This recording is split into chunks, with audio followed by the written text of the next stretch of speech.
Thank you so much. So Sorry, it is really an honor, like to be welcoming you all. You all are a very prominent figure in Southeast Asian music scenes, and throughout these years, I think we have known each other as friends, and I know many of you as my teachers, and also I've learned a lot of things of knowledge and experience from you, and you really kind of like open up many possibilities and allow me to see many vibrant colors of the music in Southeast Asia. So I'm personally grateful for all of your guidance over the years. So today, like PGUS also have the honor, not just from kind of one distinctive case, but 8 prominent figure here. So you will be sharing with us the knowledge for the past many decades or few decades, as you might want to say. So we would like to welcome all of our guests here and also welcome all of our audience who will be learning about all these wonderful figures here. So without further ado, I assume that many of our audience already know you in some aspect, and I'm sure they will be learning few more things about you along the way. So if you could allow me to get right into the questions, the first questions, would you be able to share with us just a little bit about your musical traditions and what you have experienced over the last few decades in your part as a musician? So it's a free improvisation, so anyone can start. I'm happy to say a few words just to start. I think mine maybe is a little straightforward. So I come from a classical music background, and I'm a pianist by training. So when I was quite young, I was very enthusiastic as a performer, and I worked very hard on performance, conservatory trained. I'd say I was very ambitious, but my focus was fairly narrow. So I was very interested in just performing to the highest ability possible. And it was maybe in my mid-20s that I became perhaps a little bit more thoughtful about the classical music culture of which I was a part. So I started to question some conventions of classical music performance. I remember, for example, playing Beethoven's Waldstein Sonata. And my grandmother was in the audience, and she clapped after the first movement, and I was very happy about that. And then she apologized to me after the concert because she realized she wasn't supposed to clap. And I thought, well, that's a little strange, and actually think about musically what happens there. It sounds like it calls for clapping the end of the first movement, and I appreciated it. And so I started to think about that and some other conventions of classical music. And that led me to do my PhD studying performance history. So the rituals of performance and how they've evolved over time. And, I learned that, of course, things were very different in the past, in the 19th century, the era that I mainly studied, and that things were a lot more free. There was a lot more audience involvement and engagement. And I thought this was really fascinating and very much in keeping with the theme of our symposium this year, how traditions evolve and change and why. And after I finished my PhD, I was very lucky to be able to come out to Southeast Asia, I think, to come work and live in Thailand, where I found there was a really great sense of freedom, a willingness to experiment, and an eagerness to share all different kinds of music, including classical music, with a wider audience. And I've been so happy to be involved with projects like the Recital Project here, at PGVIM, which you'll have a chance to learn more about at this symposium if you don't know about it already, and just ways of engaging audiences with classical music, which I love very much. So that's just a short introduction to me and my background and how much I've enjoyed engaging with and reinventing traditions here in Bangkok. Thank you, Dr. Elisa Milake, who's a really wonderful colleague of mine in PGIM and has been a very crucial part of this symposium already for many years. So that's her background. And I really love your examples about the clapping at the first movement of Waldstein Sonata, and you can see how you continue to make that as almost like a mission to allow people to know more and understand more and have access more to music that you like. So I introduce each character along the way. So we have the pianist starting her part, who would like to be the second instruments or speakers for today.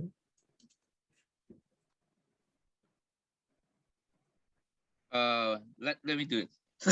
So I'm composer Keong, and today is very honors to be joining my colleagues in this keynote. So I would like to share a small video with all of you, so you will know the tradition I come from. So can I share the screen? Yes, Okay. I think so. Can you? Okay, I will do it now. So can you see this? Hold on. I will play this short video of my mother making a Hakka Chinese kind of soup, and with a tea soup, and my daughter learning how to speak the mother tongue from my mother.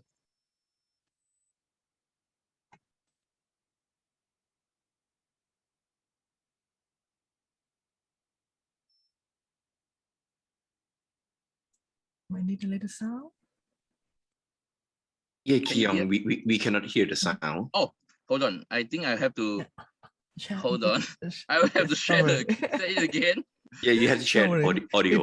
It's nice to Okay. see cooking in the morning, so we Sound. wouldn't mind seeing it again, please. Share sound. Okay, I saw it. Wonderful. Thank you. Hi. Can you hear it? Yeah, got it. Got it.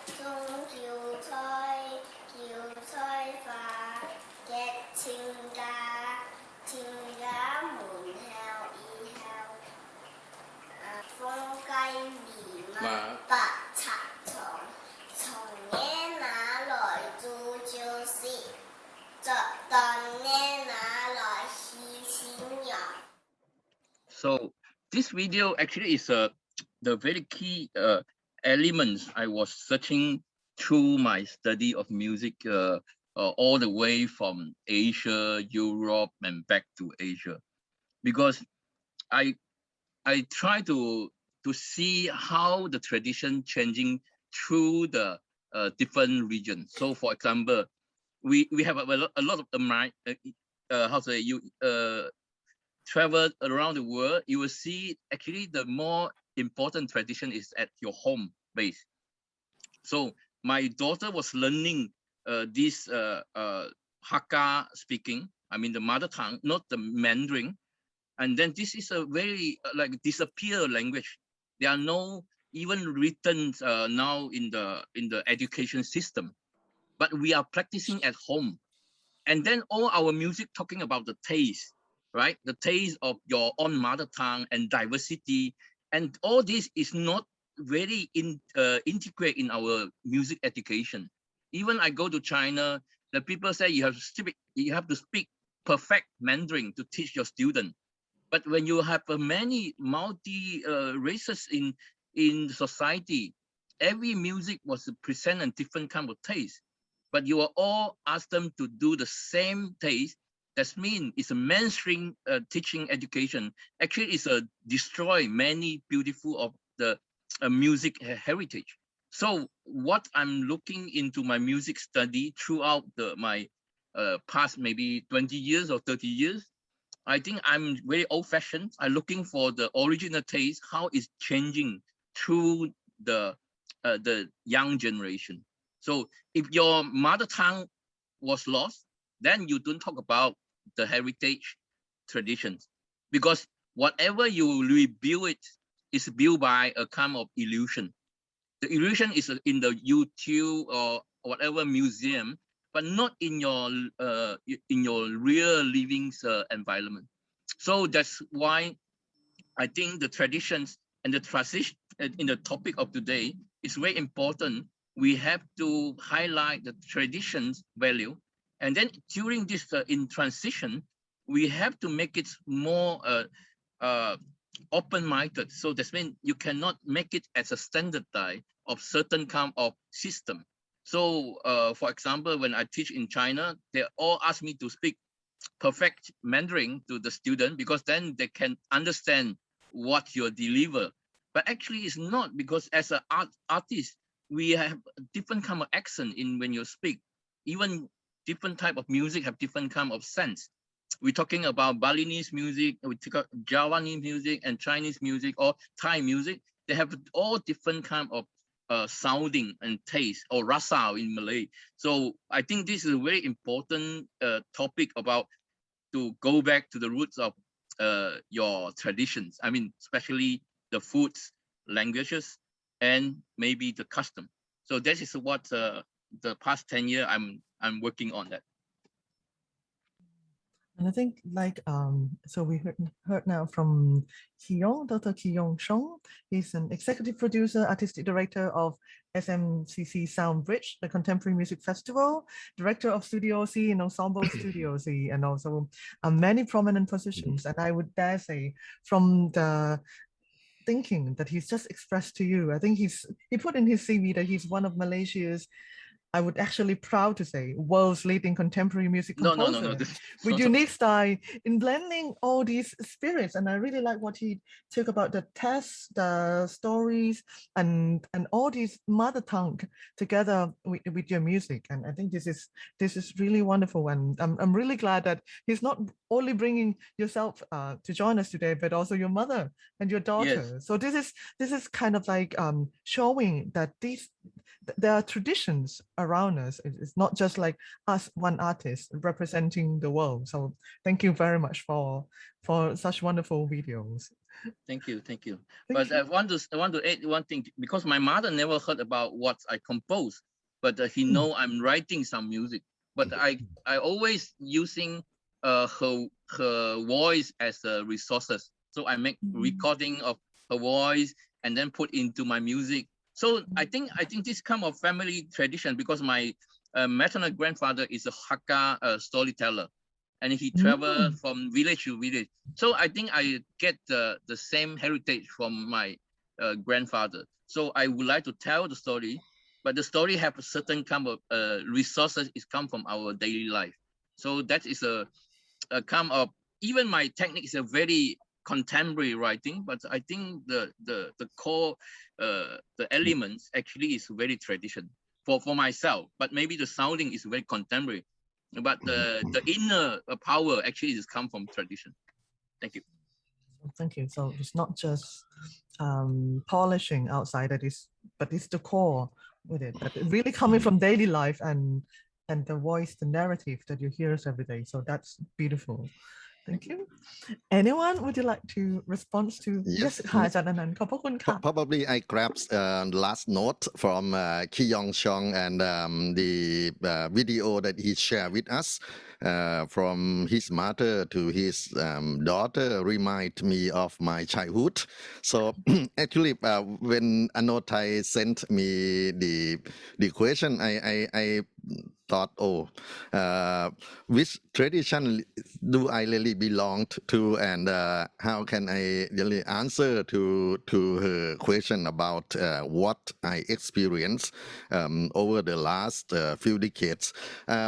So this is totally my improvisation after Kiyong Chong presentation. Your video remind me of my childhood.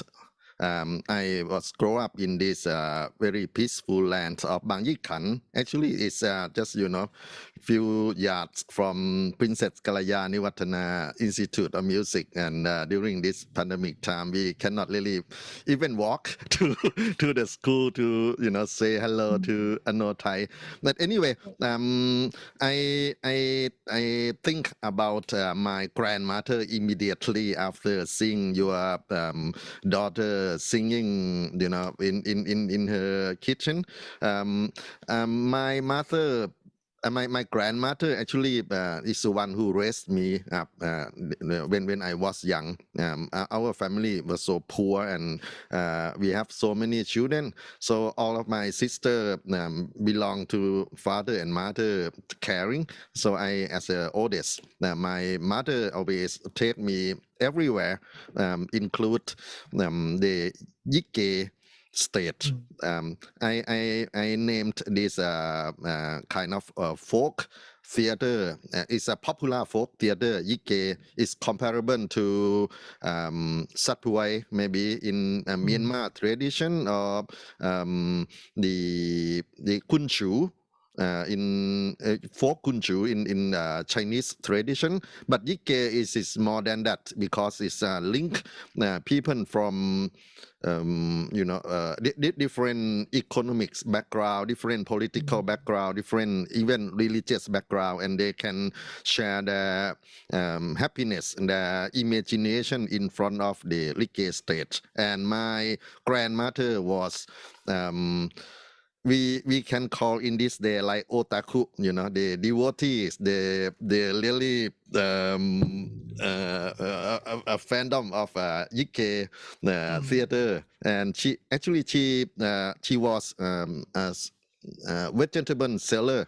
She picks up all the vegetable from gardens around our house and sell in the street, in the kind of a street market, and all the money, all the expense that she get from her business goes to Like, went to the actor whoever come to sing, dance on that stage, even the musician. And as I said that she away took me, kind of take care of me as a babysitter. I have to sleep in front of the Yike stage also, and that the way I can absorb the music that always fresh, always very improvised, because the Yike troupe, they have talent in the way that communicate to the audience of different age, different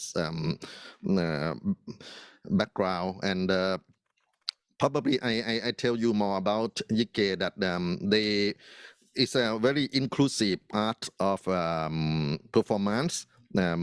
Very unique also. They have the very heavy makeup, in their face, and the costume, oh my God, is kind of very fancy costume. Anything you can dress and you can dance with that fancy costume. Music that play accompany to Yike always be part.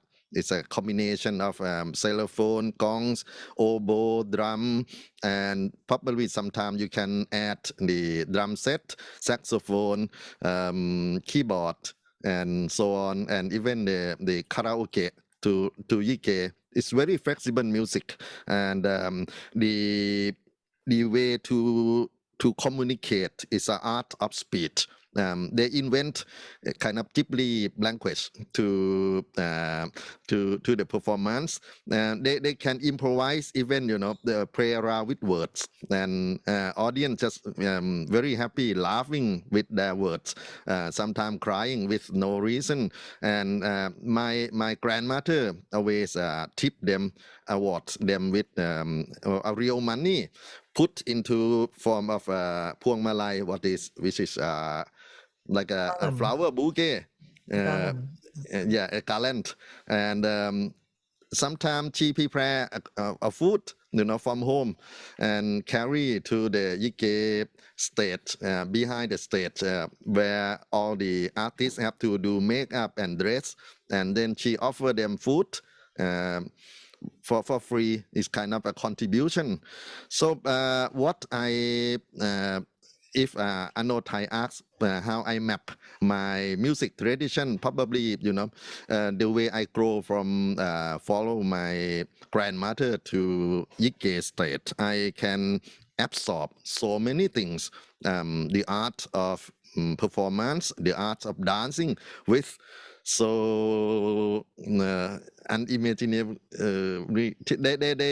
They can dance like a very traditional Gom Silapakon, the royal court dance, and then they can do the disco dance. Immediately they change all the dance gesture into whatever hit, the posture, and the children dance with them in front of the stage. Also, old people try to imitate them, and they do sort of a call and response. The audience sometimes sing along or sometimes really respond to the Yike hero when they ask, "How are you?" And so on. It's like a pop concert in the way, but you know that Pipat always there.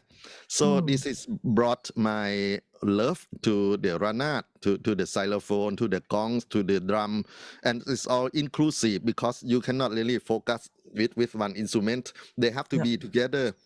Even the ching, the small hand cymbal, they have to improvise together with the ranat, and the repertoire that Yike use in their performance is variety. The range from Preng Na Part is kind of a sacred song to communicate to the Supreme God, and pop song up to pop song and modern song, Western song, whatever hit in the society. They just to capture your attention. Then I yes, I know Thai, you want to. Okay, Yes, I absorb this, and at home my grandmother gave me a wonderful gift, which is ranat. So I learned the thing from my memory, naturally, and after that I start bit by bit learn the proper way to play Pipat from the master, who also a Yike Pipat musician, and I follow my master to the performance in many places. So probably this is the way that tradition can lead you to the very wonderful world of music. What I done in these few decades, I always connect myself with the theater music. I carry ranat, follow many Yike troupe to the protests, to the government, and play in front of the House of Parliament and so on. I also compose music for a professional theater group like Patravadi and people in that rank, and many of experimental dance. I also do without Like background. Probably I cannot really come this far. So this is my that's improvise. ขอบคุณค่ะ Yes. ขอบคุณค่ะอาจารย์อนันต์ so I'm sure you all know his story as a ethnomusicologist, not only as an ethnomusicologist, but also composers, performers, theater director, and of course, a very important lifelong mentors of mine. So thank you very much. And also the ideas of having the ensembles today is also suggested, inspired by you at least. So he's the director of many ensembles, Gopai ensembles, also the recipients of Silapathon Award this and also directors and kind of founders of the ASEAN Consonant, ASEAN Korean ensembles, and also a mentor for ASEAN Youth Ensemble as well. So you can see that Jananan from his experience. I'm really keen to know that your passion stemmed from attending all these concerts, and imagine those days that people will gladly pay for all these performances and even bring food to the performers behind. So this is completely a wonderful, perfect ecosystem of how art can survive. And also thank you for your remarks about all these out of the world costumes and music as well. So this is art or music possibly can be a place where imagination happens and people can escape from reality. So that's really wonderful remarks. Thank you. So we have someone who talking about the music of your experience performing in front of the families, the ideas of family traditions, family heritage, and also the inspirations of living in the music, being a part of the music making environment around them. So can I hear more stories of your musical traditions, please? Okay, maybe I can go next. Thank you. So good morning and thank you very much for this invitation, Dr. Anatai. Good morning to the fellow panelists and all the participants. So I am Shahanum from Malaysia, University Technology Muara, Faculty of Music. I'll just give a very brief background of my musical tradition, but I think that in retrospect, I think that my musical tradition actually reflects the situation in Malaysia when it comes to music education. Because I think because of the British colonization of the country, a lot of emphasis was placed on Western music learning, even back then in the schools, and Western examination boards, etc. My mother played the piano, and she made all of us play the piano. So my education has been very Western based in the beginning. Yeah, where I learned the piano. I was in the school band. I joined the orchestra. Even when I did my degrees, everything was in. I did a performance degree. It was in Western piano, etc. But it was only when I came back and joined the university, by a stroke of luck, a friend of mine asked me. I said, "Would you like to join gamelan classes?" I said. In my mind, I said, "What's that?" Even though I come from the same background, it was like, "What's that situation?" But I joined, and I think the rest is history. Because then I fell in love with the instrument, which I would say now constitute my musical background. Not only playing it in its traditional in its traditional form, but also in a contemporary version, because of this to sustain and this globalization, etc. But so it brings me back to thinking that this is in a way jumping ahead. This is the difficulty that when a lot of education in Malaysia is still very Western based, yeah.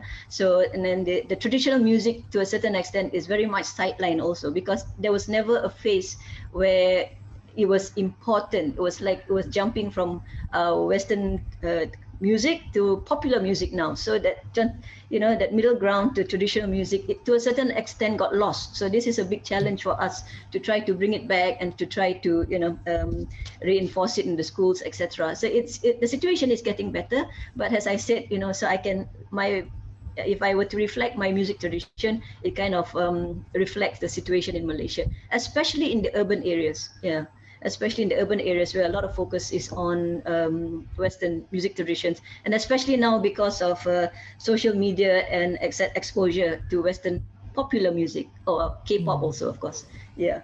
So just a brief background on my musical traditions. Thank you. Thank you, Professor Dr. Shahanum. So, Professor Dr. Shahanum is the professor of music education at the University Technology Mara, and she has received a PhD, as she mentioned, about degree and major in music education, and also minor in ethnomusicology. So you can see that she. Thank you for sharing your experience. And likewise, I think many of people in our generations had always started with musical background in Western music. I mean, even though, and I also later discover my curiosities and passions in traditional music. So you have Professor Dr. Shahanum has really inspired a lot of younger generation musicians who started, as you say, with Western classical music that kind of like is formal in our, somehow is a formal education, formal music education in this region. So this is something to be addressed in the future. And thank you for Professor Dr. Shahanum to make already a lot of changes over the last decades and make us realize that possibly this is not so right. So thank you, Ha. Thank you very much. Ajahn, may I? Please. Yeah, I'd like to talk now because my experience kind of resonates also with Shahanum, probably not as fortunate as Ajahn Anand or Kiyong to be so closely related to their own musical culture. If you look at my own personal experience, it's probably with musical tradition, it's probably this could be described as one of separation and a constant search, and probably a way of trying to resolve all this conflicting traditions probably that I have been involved in. As you know, like Malaysia, the Philippines, probably even worse, had experienced more than 500 years probably of colonization, resulting in the almost disappearance of traditional music. And so what the average Filipino would call traditional music, as I was growing up, would be the Hispanized, Christianized, Catholic type of traditions. But even with that kind of musical tradition, my family was also separated from that because we were part of a very small minority who were Protestants, who were Presbyterians. My father was a Presbyterian minister, so I grew up with Bach and Handel hymns and Lutheran and Lutheran music and all of that. And of course, during that time, unlike now, the music education in basic education was really detached from anything Philippine for that matter. And so growing up, I dabbled in, just like most of you probably dabbled in pop music. I had a band and so on, got me interested in music, and finally, eventually, being interested enough to enter the university and the School of Music in the university, which was a total shock again, because another separation from what I knew, from what I grew up. I was a composition major, introduced right away to 12-tone music. It's a way of detaching myself from all of that. At the same time, also discovering Philippine music, which was also very prominent, given much importance to my school during that time. And so that has always been my experience trying to resolve all of this. I decided to become an ethnomusicologist as part of that constant search. Somebody mentioned Ralph Samuelson earlier when we were just beginning. I remember when I was a fresh graduate, my teacher took me and gave me an opportunity to talk with Ralph Samuelson, who was visiting the country at that time, and he was asking, okay, where do you want to go to study in the US? And I said, I don't have plans of studying in the US. I want to go to Indonesia, because during that time, that was my model of what our music culture should have been, if not for all that disjuncture that happened. So that is my small contribution as far as personal experience with musical culture. Thank you very much. Professor Dr. Van, he's a Dean of College of Music at the University of the Philippines, and he's also the director of the UP Center for Ethnomusicology. And as Professor Van mentioned, that he had these both degree in ethnomusicology and compositions, and he's set up so many ensembles and make a lot of music survive in the Philippines, and been inspired. I can see a lot of wonderful students coming out from UP, really because of your inspirations and the good examples you have set. So thank you very much. And thank you. You share something about fixing the conflicting traditions. I think this is really unique, because I think many of us are, and like especially in Thailand, we're not feeling that much about the conflicting traditions, but I can see that in your case, a lifetime of resolving these differences, connecting these differences is amazing, and only musicians can do it. That I always believe in that music is the best ambassador in bridging all these differences. So, and as you say, like, why do we need to go across the world to study music? Why not Indonesia? Why not Singapore, Malaysia, or Thailand, or Laos, or Myanmar? So all these places, we all have music, and why do we need to go somewhere else? So anyone to respond to that point, please? So I would like to step in at this point and maybe bridge everything that we've all been talking about. It's so inspiring to hear each of you. And the word that comes to mind for all of this is, well, two things. One is the idea of rhizome. You know, under the earth, there's a connection between the roots of trees, the roots of grass, everything that's above earth is connected underneath. And I love that idea for what we do, right? For the various disciplines that we engage in, that in the end, is it really that we're a composer or an ethnomusicologist or a performer or this or that? In the end, it's us as what shall I say, touchstones, ways of being and ways of listening and ways of feeling that we have since childhood that can communicate to others. And while we were talking, I was just looking up the etymology of tradition, which in Latin is to cross, tradere, with traduire, I think it's the verb, and then dare, which is to give.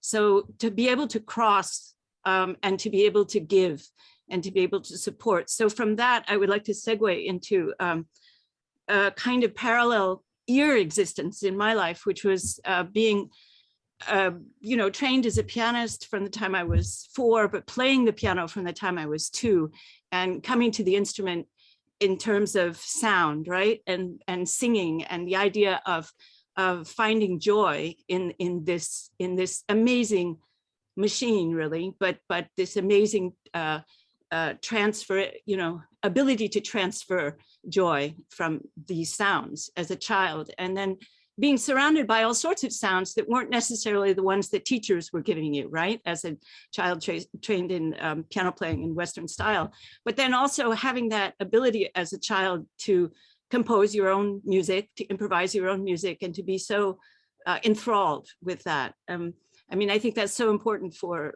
all children, coming up into as they do in a musical space or not in a musical space.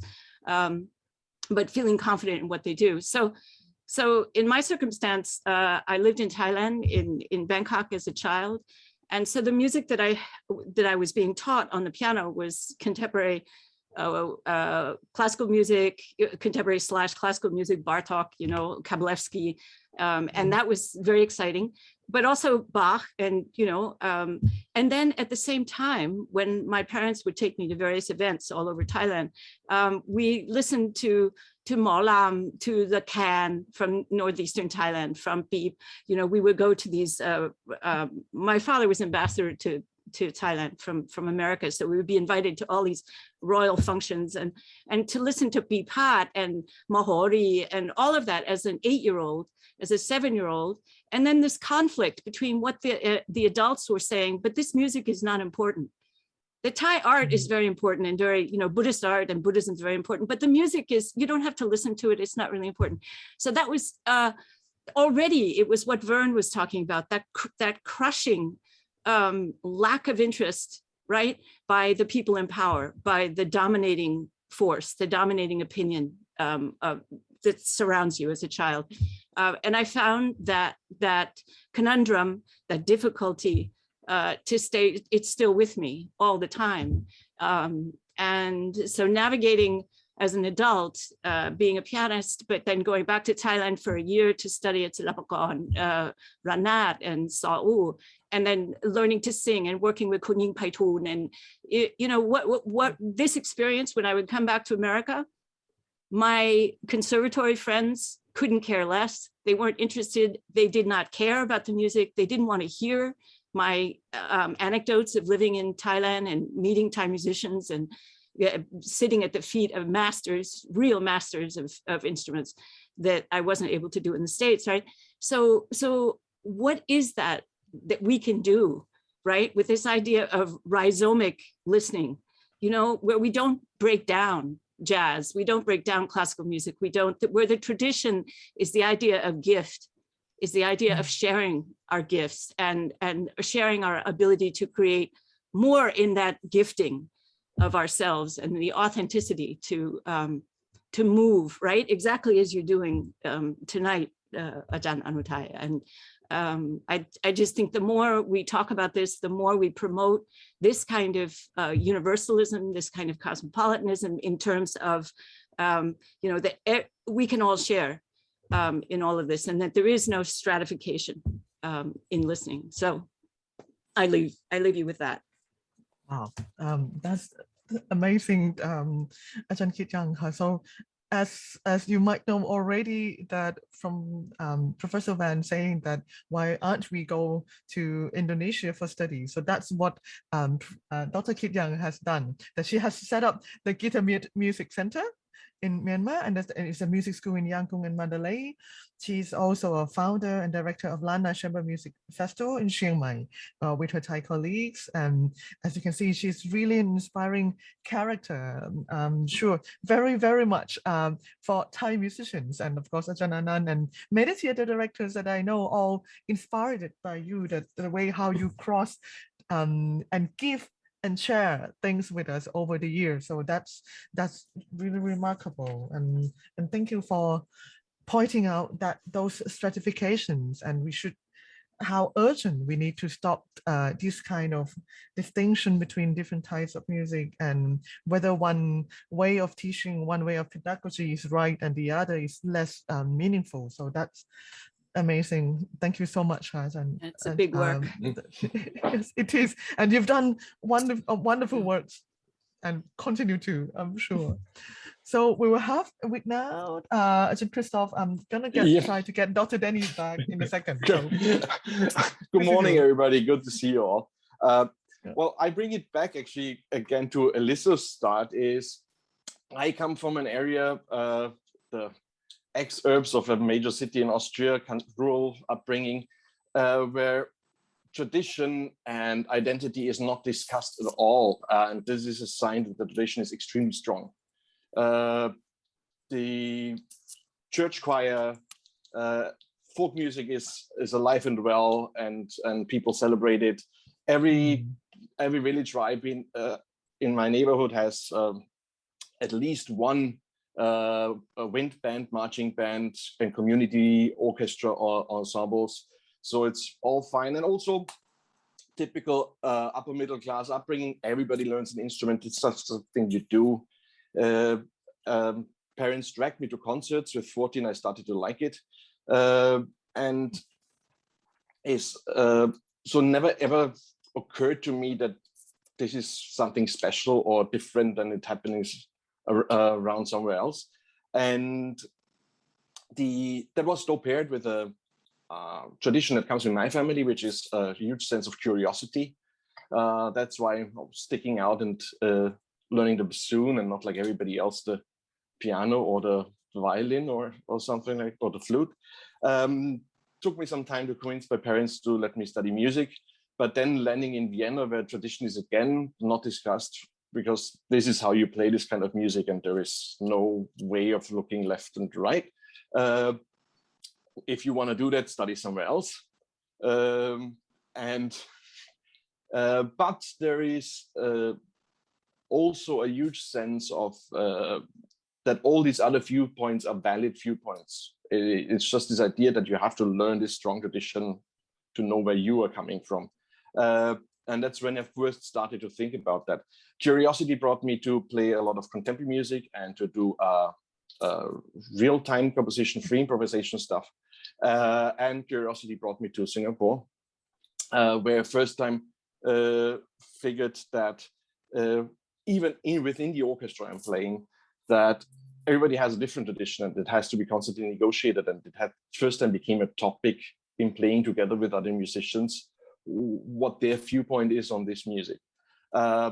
Another tradition that I brought with me is that I think it's a duty of a professional musician to play contemporary music and to be in contact with composers and to create something there. And with that, and there I completely agree with Dr. Young that the rhizomic idea starts to develop, because through the contemporary music of regional composers, I got into contact with the traditional musics of regional composers, and with that looking further and looking deeper, and that's something I'm doing ever since. So it's this for me, what I'm seeing is, as you see, when I grew up, it was this strong trunk of a tree, and the older I get, the wider the roots go, and that's basically my experience. Thank you, Christoph. So Christoph, the co-founder of Singapore's first professional ensemble for contemporary music and bassoonist to the Singapore Symphony Orchestra, is also teaching at the Yong Siau Conservatory and also at Princess Kalyaniwattana Institute of Music Master Degree Program in terms of notation and aesthetics of notation as well.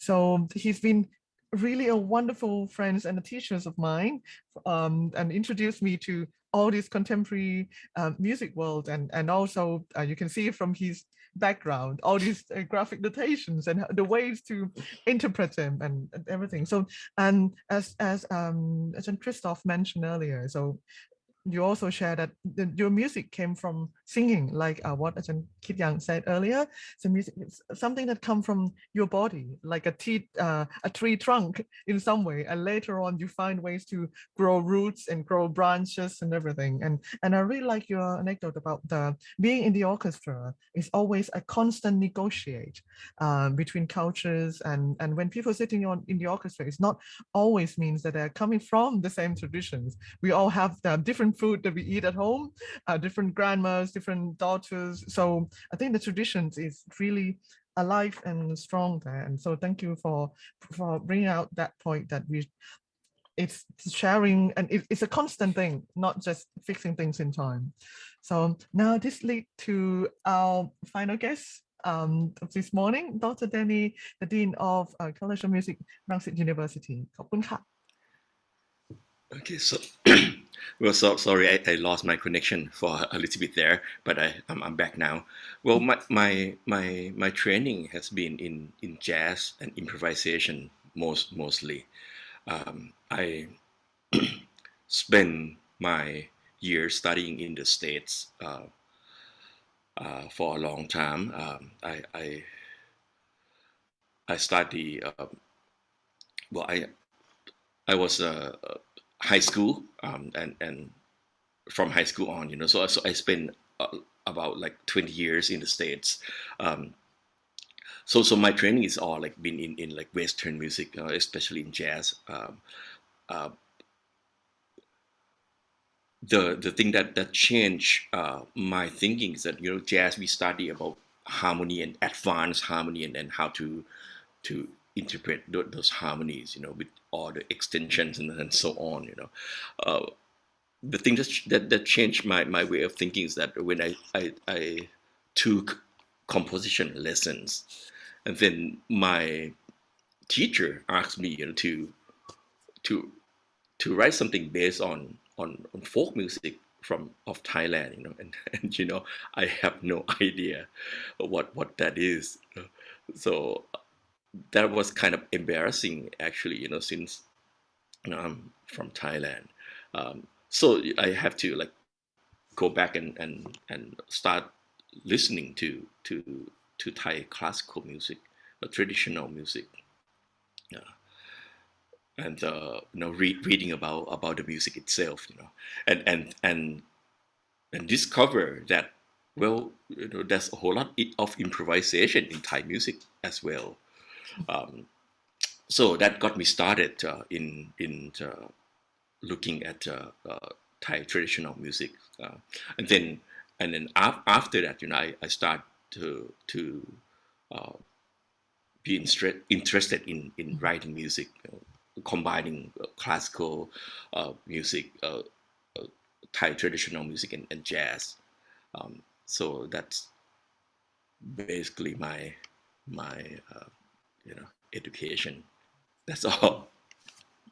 So thank you very much, Dr. Danny Prasad. He's as I say, that he's the Dean of Rangsit University Conservatory of Music, and he's also a director of RSU Jazz Orchestra.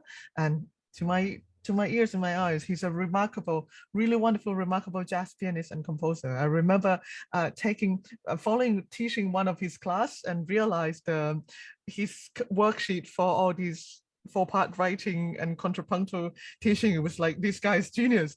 And there's a lot of things. I mean, I know him as a wonderful jazz pianist, but never realized how distinct he is with all these the ability to know all this Western classical music, and he's made a lot of jazz music scene happens in Thailand and also brought it abroad to the world stage as well. So this is a wonderful contribution you have made to Thailand, and really, I mean, and Dr. Danny's example is he spent like as you say 20 years in the stage, so and he's really fluent in all the jazz language. So it doesn't mean that as you say that likewise when my professor asked me to write something about Thai music related to Thai music, I also call Ajahn Anand and ask for books, ask for instruments, and ask for instructions.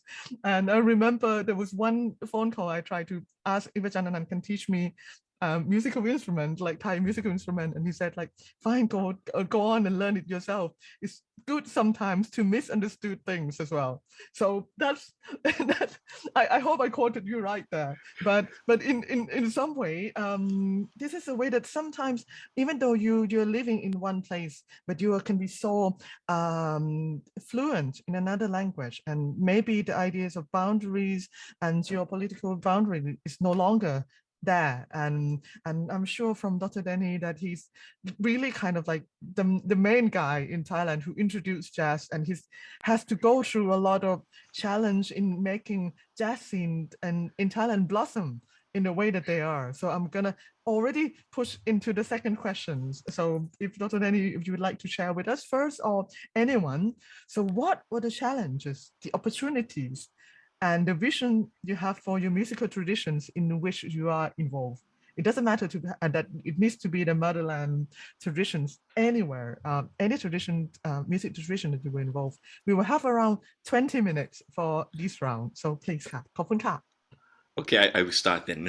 Well, to go back to the first question, I also read Ajahn Anand paper for my my study. So thank you, Ajahn Anand, for writing those Thai music papers. So to make my compositions better. Well, challenges, it's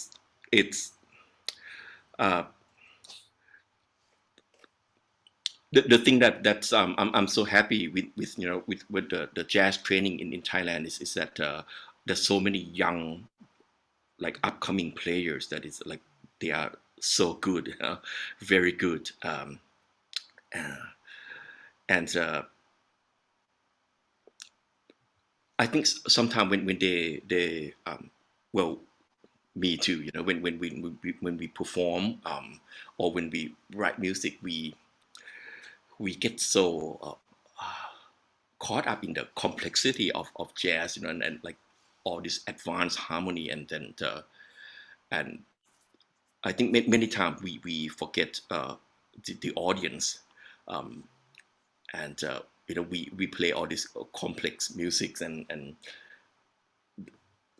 we really enjoy ourselves, and we sometimes we forget, like how our music connect with our audience. And I think as a jazz musicians, it's we get so far away from that. I think that's our challenge.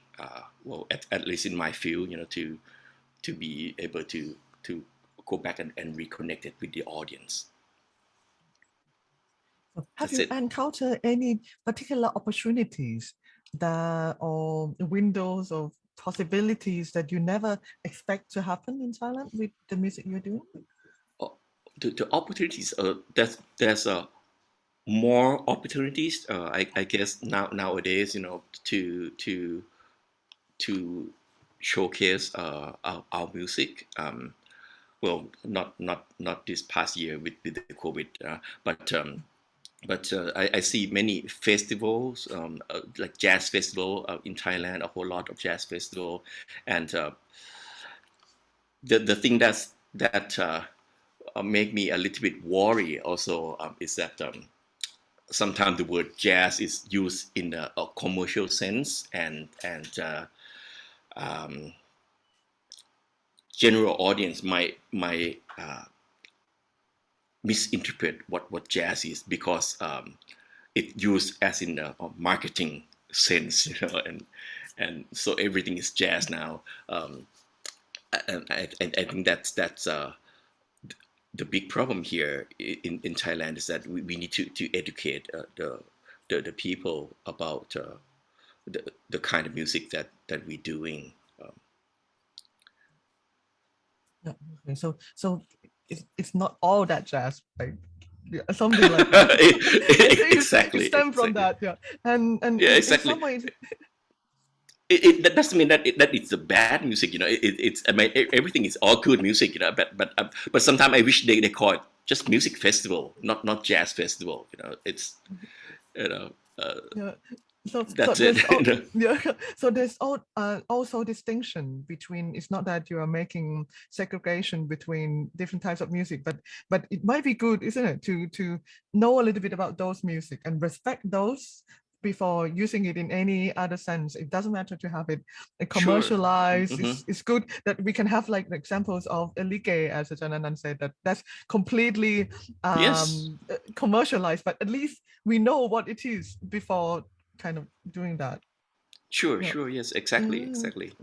So that's still kind of like a challenge. Sadly, no one wants to use a contemporary music as a promoting material for things so much around these days. So we need to learn from people who are using the terms jazz of how to do with that.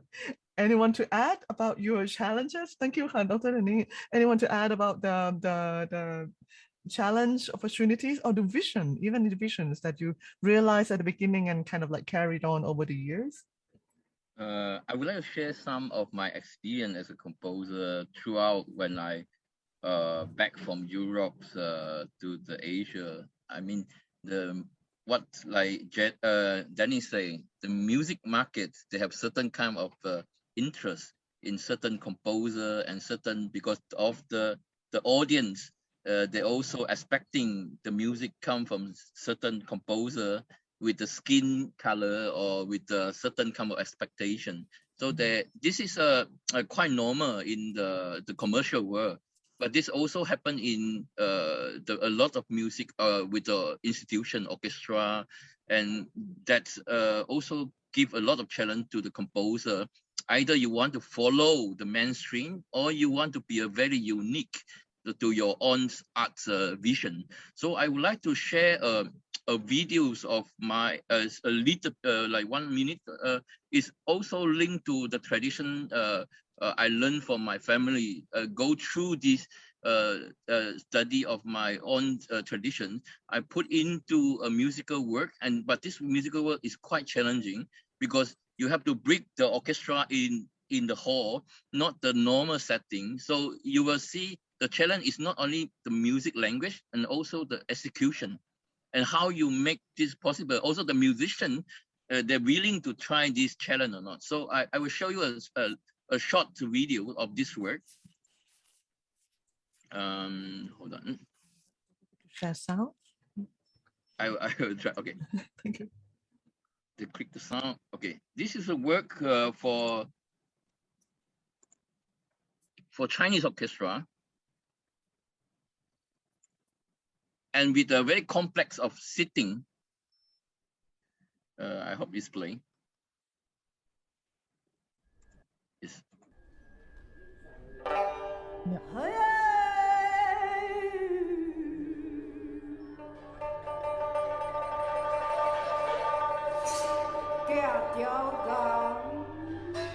Đến đâu aku sang lên mà sang cô ngà chiều trốn loài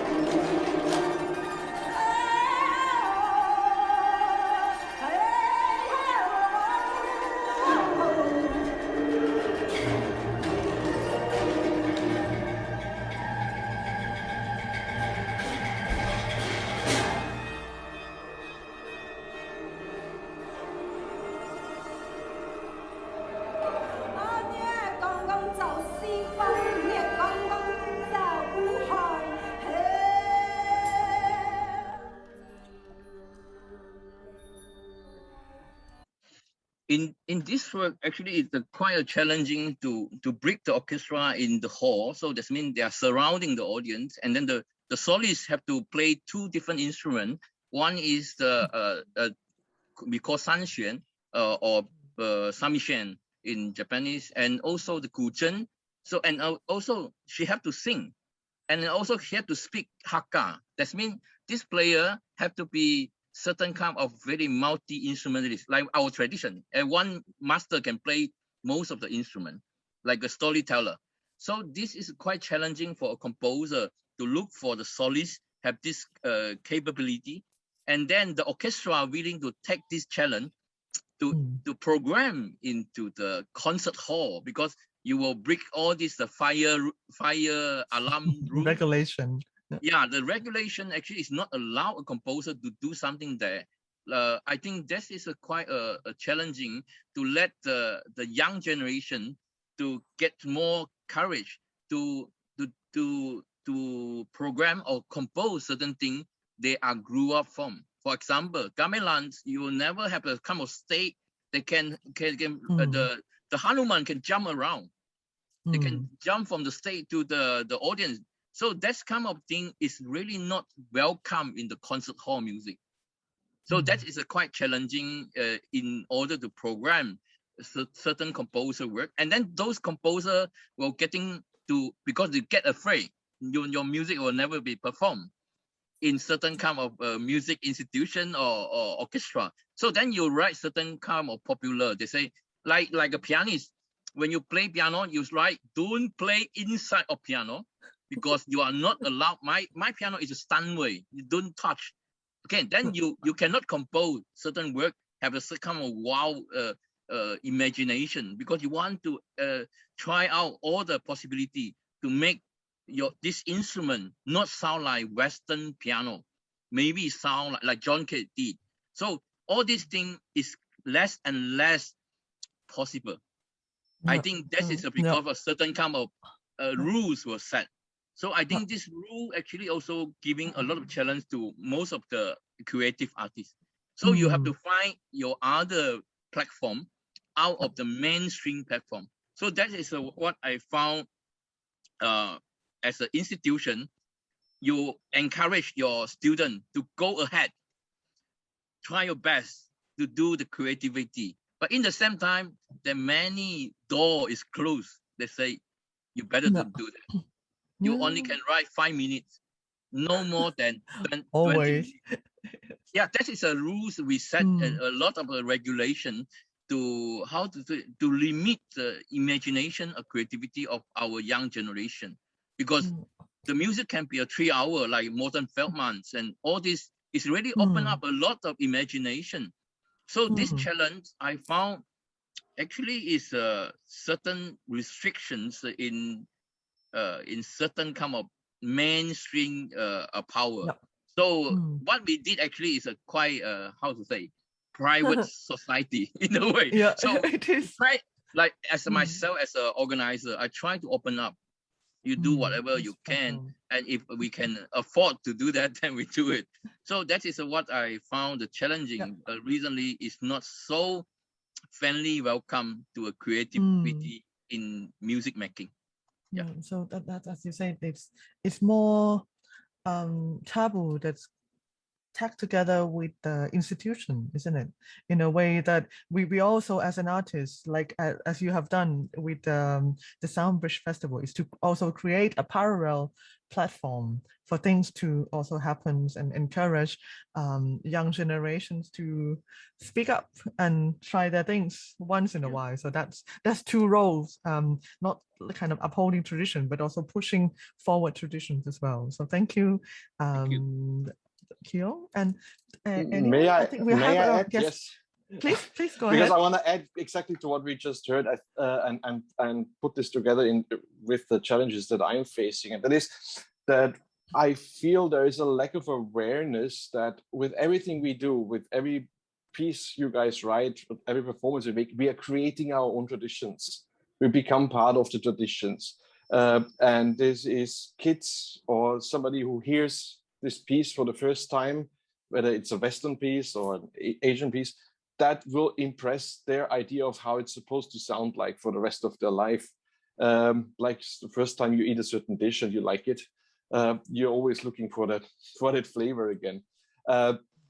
So the awareness of creating these traditions is for me sometimes missing, and there is also an awareness that a certain music here and mixed music. Vern shared about the Hispanic classical music in the Philippines. It's in the meantime its own tradition. And I also would say that Western classical music education, as much as it is its own tradition in Southeast Asia as well, that is distinctly different from what it is in Europe or in the United States. And this awareness is lacking. In the same time, is the challenge, of course, on where to place yourself in that, and whether you need to differentiate yourself, or whether you can actually enjoy the freedom that gives you to be exactly at that part of the rhizome, to get back to that that you want to be in the moment, and how you chart your journey and enjoy this freedom. So these are the looking back and forward challenges that I'm seeing. Yeah, thank you for, yeah.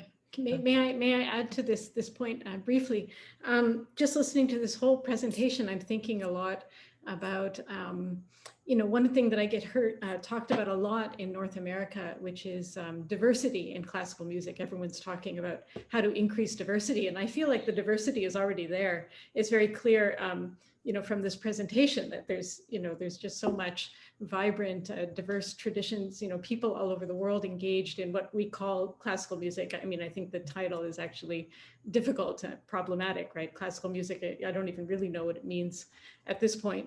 But I think what there isn't is necessarily acceptance of what that diversity brings, meaning the people in charge, whoever they are. There's a lot of fighting against new styles or new ways of even engaging with classical music. When I was hearing, Ajahn Anand speak and Dr. Keong speak about their traditional musics, and it actually made me feel a little bit jealous. And I thought, well, what is really my traditional music? It's not like I'm from Vienna. And it's actually, I would say, klezmer music, or, Jewish folk tunes, which I did grow up listening to, but never played myself. And it just made me think of a clarinet player that I know that I always thought was just so wonderful and such an expressive player, classical clarinet player. And then I found out later that he was also a klezmer musician. And that had a lot to do with the particular tone of his playing, the expressiveness of it, the way he approached the music was just somewhat different than you normally heard. And I thought, wow, he brings something to the music that I wouldn't necessarily expect. And I think even when we're talking about playing like this very standard repertoire, Brahms, Beethoven, if you come from a different musical background, you have something special to say and something special to bring.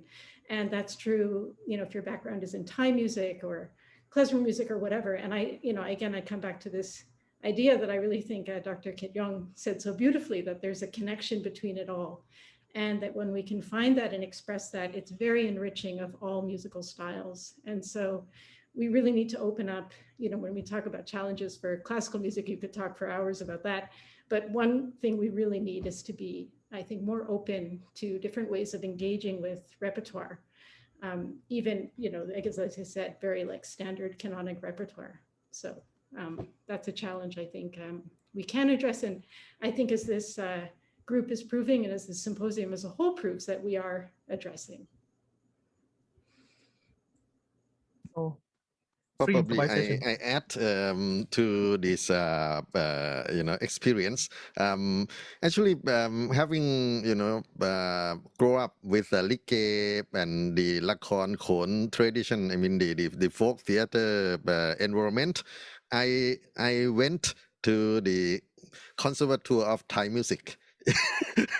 For my first degree, I was a first generation of the School of Fine and Applied Arts, Chulalongkorn University, where they very heavy strict with the knowledge of Thai traditional music, and they very much try to make it as classical music studying. So I have to go through all the important repertoire, scientific knowledge, how to analyze the music, and so on. And it was kind of a very struggling life in that conservatoire of Thai music, in the way that the experience I learned or I absorbed before enter the university was so free, so much freedom in learning, making music, and appreciate maybe that like anything possible. But in the school of Thai music, you cannot touch this, you cannot touch that. It's very much like Keyong, not permit to touch the Steinway piano. Me too. I cannot really do anything different from the playingหน้า part that learned in the university, and don't really destroy the white crew belief and so on. Not really touch, even criticize the tradition. So after I graduate from the school of Thai classical music, I eventually met Bruce Gaston and his mentor Bunyong Ket Kong, who was the Ranat player from Like troupe, and they unlock my struggle in many ways. They unlock my ears, they unlock my vision to know, to see, to feel Thai music, and even support and encourage me to walk in a very different path from what I learned. And probably the experience from few years with Fong Nam and my experiment with Ko Pai, my friend group, makes me understand that the tradition actually they have no really rules. Should have no rules to really fix you. And tradition is a chance to mix people of different ability, different idea, different background to share. Not really freeze you with something you cannot really touch. And that's the way to make tradition goes. I was struggle again to become a Thai music teacher, and very happy that Anotai came to my class. That really unlocked me from what I should teach to a normal student, and explore more for how can I really give my vision, my hope to the next generation. So thank Anotai and her colleagues that really awards my teacher life. Yeah. Yes. Thank you, Ajahn. It's an honor.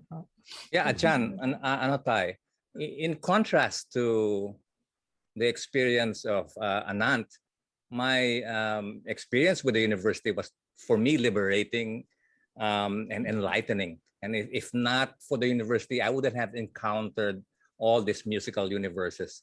But as far as challenges are concerned, presently, I think the challenges for me as an artist or a scholar is quite separate and different from my challenges as a teacher and an administrator, more importantly. As an ethnomusicologist or a part-time composer, my decisions, my choices as far as which path to take mostly affect me, impact me. Well, if it affects other people, then that's just a nice value added plus, right? But as an administrator, then my choices, then the decisions I have to make impact students. Like I said, the university has been good in raising, has been very effective in raising enlightened musicians, liberated musicians. But at the same time, they have to be employable musicians as well. And as you know, Anutai, you have been introduced to some of our very good students. They're very good. They're very innovative and so on. But as far as employment is concerned, there's nothing much to speak of. So I think that's the bigger challenge, not the bigger necessarily challenge, but that's another challenge as far as we are concerned as teachers. Thank you. Thank you. Anything to add to that? So maybe like since you already speaks about the next generations and our responsibility somehow for this generation is not only to kind of like provide a rich varieties of experiences for our students to learn, but also to make sure that they can also survive on a daily basis. So that's I agree with all of you here that we also, this is the transition is a very heavy burden, but a proud one, I would say, that to have doing this. So in this case, I think I can transition on to the last questions of, so this is a time for the magic lanterns for you to wish for what you would like the next generations to continue or to achieve or to break barriers. So this is like, we have around 10 minutes to express your wishes or things that you would, or even posting a questions for us to continue finding answers for at least for the next 4 days and many more after this. So anyone, you can make more than one wishes as well. So please go ahead. I can start. Please.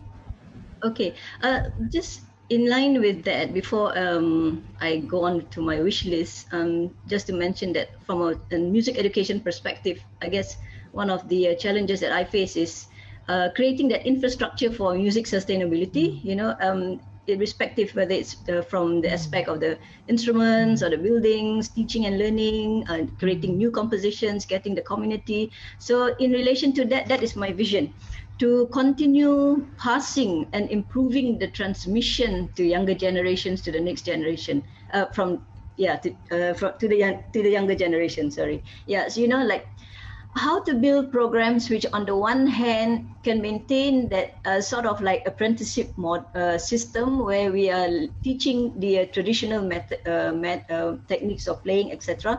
But and while linking that to the current globalization and internalization, and you know, of contemporizing this traditional music without losing the identity. So I guess from the education perspective, for me, one of the visions would be to create that teaching and learning environment, you know, to create more communities, because the gamelan is not an easy instrument to buy, because you can't play it solo, you know, so you need a space, you know, so my vision would be to create some kind of a community to sustain, and to also to create more compositions, and perhaps even the technology which can be learned. Like, for example, this pandemic situation is forcing us to go technology. So how can we do that? You know, whether it's creating softwares, machine learning, augmented reality, virtual reality, how can we do this? And also, of course, to write, to publish, to record, to document, creating more opportunities for performances so that it gives a platform for our younger generation to perform. So that's quite a big vision and quite a lot of on my wish list, but basically it boils down for me from an education perspective to that. Yeah. Thank you, Professor Dr. Shahanum. So just also to let you know that she's our upcoming president-elected for CEDAW. So I think there will be a lot of things that we can help her in her vision. So I think call for not only just us here, I'm not sure it's officially, but I think it is, but so a lot of young generations that we can also hopefully to be able to help you in this sense as well. Thank you. It would be most appreciated. Thank you. Can I add one thing about, because I come from as a non-academic teacher, and as a freelance composer, and also sometimes part-time as a professor in certain institution. So I'm doing quite a lot of creative workshop with the young generation. but my main concern is bring them out from the classroom. So that means the young generation, even most of the musicians, they are very creativity mindset in their when they study any sort of playing or instrument, they're willing to share like or give, but in a lot of time they are not allowed to do it in maybe university academic, but they can do it outside. I mean, the outside with the colleagues of them. So that is a small video I want to share with you. What I was doing a workshop in Indonesia in the Art Summit. So we have a 33 young musicians come from the composer background and also instrument background, classical pianists, but they have to do something out of their own comfort zone. So that means they have to collaborate with their colleague and create certain pieces, and they think it's a music. So I will share this video because in this talk I prepared 3 videos so that you can get something what my vision for the young generations. Okay, I will show you this.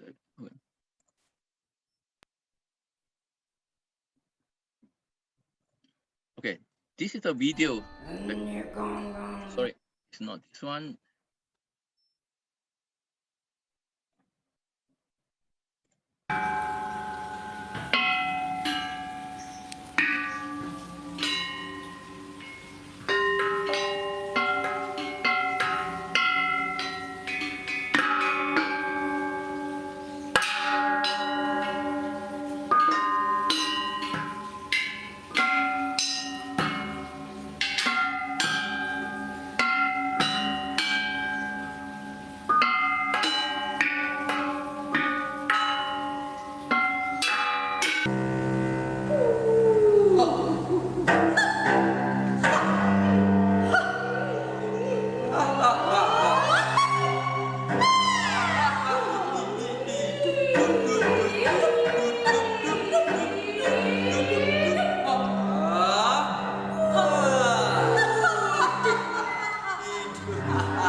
Okay, in this video actually is those composer, what we call composer, actually is the musicians themselves. So they have to use their knowledge about what they study in maybe piano playing, and then using other instruments to group with their colleagues and then to present certain things, either in gamelan setting or either in the storytelling setting or either is in the dark room setting. So I think this is not often happen in the what I went through all this university study, composition study. So our professor will not allow us to do this kind of collaboration. Actually, it's just you are artist, you do it your own. So you are writing your own composition and then you're looking for your musician. So I think this is another vision for me in Southeast Asia, especially Asia. Our composition study have to come out from the Western system. So that means you are engaged. I think Anand, also Vance and Anotai, you already start this kind of workshopping with the musicians, turn to become a composer. So this is what the traditions we are learning from all this traditional ensemble study. So I think this is the vision I would like in the future. The composition study in any university should imply this. I think UP did wonderfully. I really agree. I think I follow quite closely to the UP system. So that the composer also a musicologist and also a composer himself or herself. So this is a way I look into the future for the young generation. Thank you. So I don't mean to depress everybody, but the situation in Myanmar is so disastrous that what we're all talking about right now is not even possible. And so I'm wondering, since the coup in February 1 and then COVID spiked, like going on in, of course, in Indonesia and Malaysia, but our musicians, speaking of tradition, our elderly musicians are dying from COVID. So we're in, I mean, there's just such a, and there's war, and there's, you know, any disastrous thing that you can imagine is going on. So the loss of connection to tradition, what I'm wondering is there a positive way and all over the world, right? We're having so many pandemic issues. In the next year, in the next 2 years, can we use the internet for the sake of good, for the sake of this kind of appreciation of, you know, learning, helping younger people to discover alternatives other than what they see on TikTok or Instagram or whatever? It's not to deny all that or to discourage that from them, but what is a way that we can raise awareness of all the traditions that we're talking about now, including the creative compositional possibility for people who are, I can't even communicate to you how much trauma there's going on right now. But that to give some sort of hope, you know, in the next year or 2 years. So that for Burma right now is a real, existential emergency, to engage with exactly everything that you all are doing and to make connections, you know. So I just bring that to the fore because the world is in such a difficult place right now. Well, somehow tangentially connected to what Kit said, I wish for my students, for our students, to be at least aware that there are global and state influences or structures that influence music, and not just to focus on their art. I have this creed that I introduced to our students when I became dean, and I'd like to share that with you. And that's imagine, embody, and engage. Imagine your music, embody your vision, and engage the world. We, as a college, we have this very ambitious vision of raising students who will change the world because of their music. But in the end, we realize that it's not really changing the world, but encountering the world, engaging the world so that you will be changed as an artist, as a musician, as a scholar. And in the end, realize that you have to give back. Thank you. I could not agree. I could not agree more. We as artists, we are very often then stuck in doing that what we love to do, and it is performing, composing, doing stuff. But if you want to do this professionally, you need to become a communicator, and communicator on way more different levels than just through your art. You need to be an advocate for what you're doing. You need to learn how to rock the boat correctly so that you can drive what you're doing and what you see is of importance forward. I mean, we all need to do that we are in positions that we have our sphere of influence, but we also need to teach our young ones how to create a greater sphere of influence. Okay, may I? Probably I speak as a child who grew up in this Banyi Khan environment where the School of Music Kalayani Vatana located. Back to my early experience, it's not only my grandmom who appreciate, you know, the music from Likke performance. The whole village, the whole villager include all the monks who live in all the temples around Princess Kalyani Vatana. They all welcome any performance, any Likke troupe who you know, freely open their stage, and they sit with us, with the ordinary people, and enjoy the Likke performance all night. And this is it was like the 365 days per year.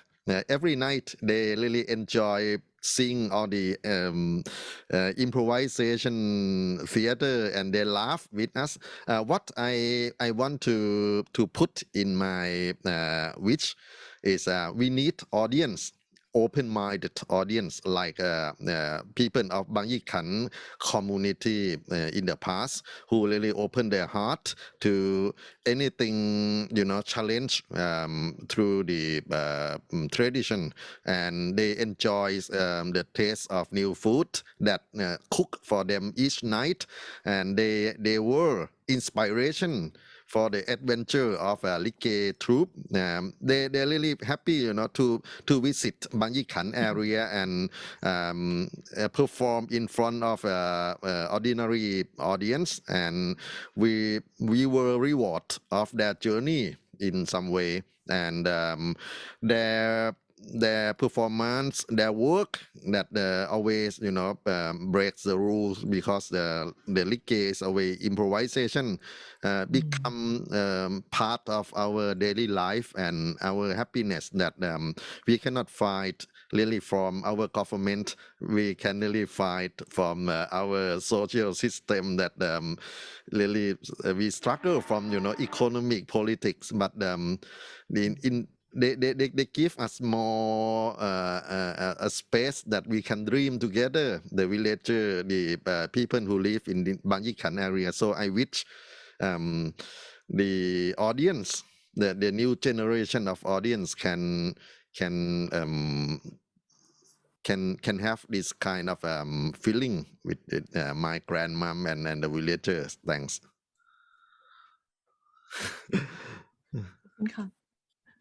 Dr. Daniel, if you could Okay. add? Well, my advice to the new generation, the next generation of musicians, is to be versatile, to be open-minded, and do not be afraid to try many different things, and learn many type of music as much as possible. Thank you. And if I could invite my co-curator for this symposium, Dr. Elisa Milliken. Sure. Well, I guess one thing I'll say, and I hope this ties together a few points that have been made, is that this the next generation, or the younger generation, they're kind of like tech natives, much more than any of us are, and I think this is really special when we talk about music being quite global, now in a lot of ways. This is a way that music can be brought together all around the world that wasn't available to us when perhaps we were students or young people.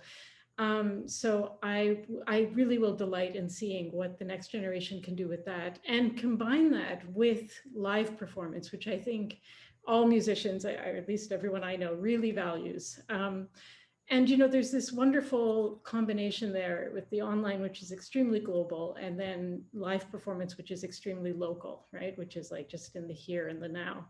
And I really want to see how the next generation can combine those and maybe have those formats bolster each other, come up with new ways of creating both, engaging live performances and engaging, the global community, and engaging with the past and the future.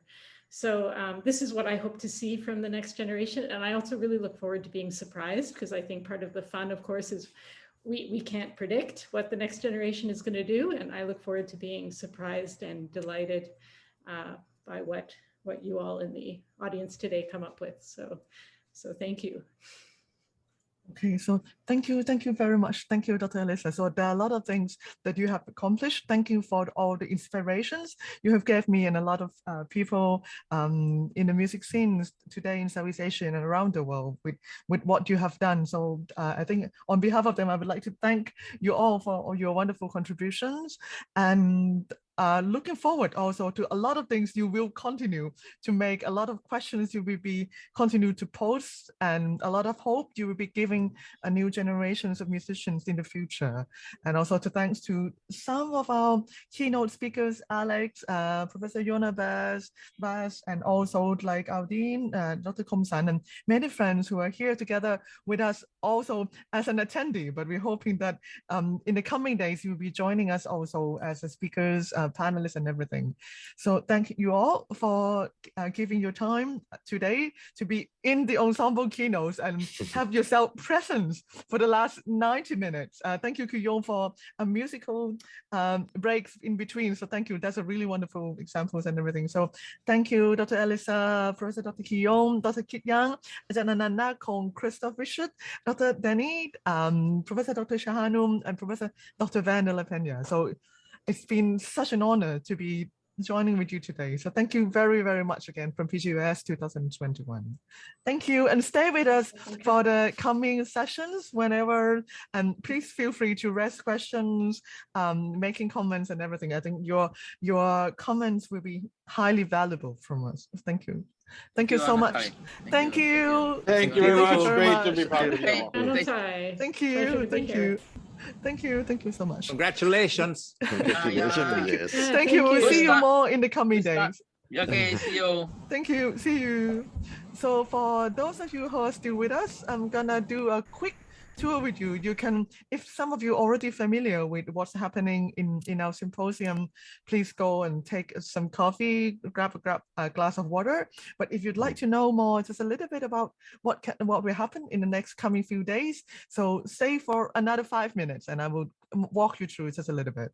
So here we are on the first day. We have already the first sessions with Professor Alex Dia in his keynote, and also the ceremony, the opening ceremony by our PGM president.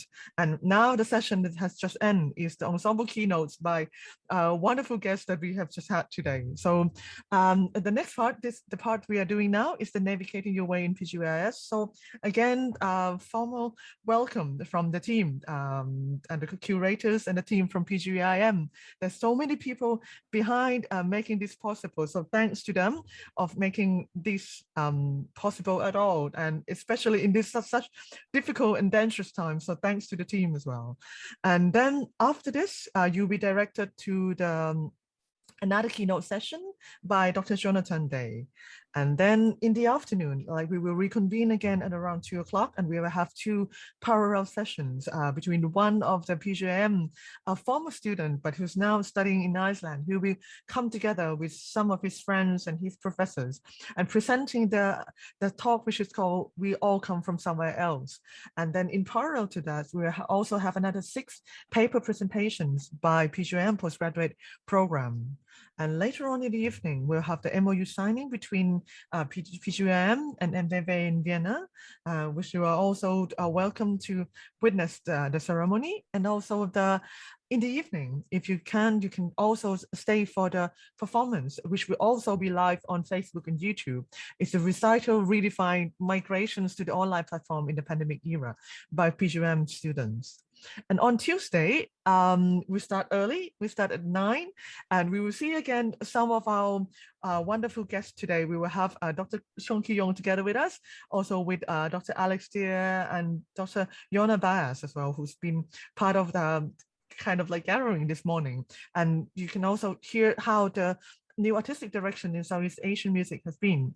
And in parallel to that, at 10 o'clock, we'll have another paper presentations, and followed by the afternoon session, which is going to be the parallel session between the presentations of PGM undergrad students and alumni with provocateurs by Professor Jacques Moreau from France, and also the parallel session by the ASEAN Youth Ensemble Beyond Borders. So this is a place that you can explore more about some of the projects we've mentioned in the first part of how young composers and young performers in traditional music of Southeast Asian are exploring their ways. And in the evening, you will hear more about the concerts, and you can also follow it live on Facebook and YouTube as well. So it's always at 7, so GMT plus 7 plus here. And on Wednesday, we rise and shine early at 9 to 10. We will have a keynote from Japan, Makoto Nomura, who will be presenting some of his projects with the Jare Music Community Band, in which we have some workshop on Saturday.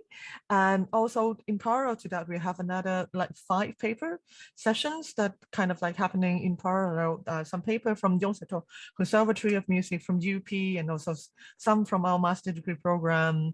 And we also have invited keynote Professor Bernard Lansky, who's now is a Dean of Queensland Conservatorium in Australia. He will also be presenting a very short but very powerful speech about transpresence, our only of place, and time, some reflection at the point of significant personal and global transition. So this is going to be sharing a lot of his lifelong experience in different regions, and followed by some of the Yonsei Conservatory alumni, who's now set up a group of really wonderful company that will help promoting music of this generation, the Southeast Asia Music Academy Online, hosted by Gabriel Lee, and also another parallel paper sessions.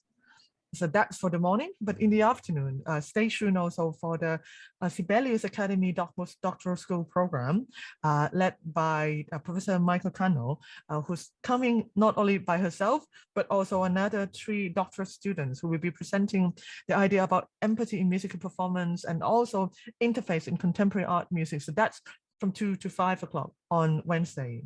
And in the evening, we're going to bring you to some other further area in in Thailand, actually, to be in the mountain area, in the forest, and then hear what kind of music or sounds or soundscape of those places are by this kind of new entrepreneur here and found, who has made music a cultural tourism. So stay tuned for that sessions as well in the evening.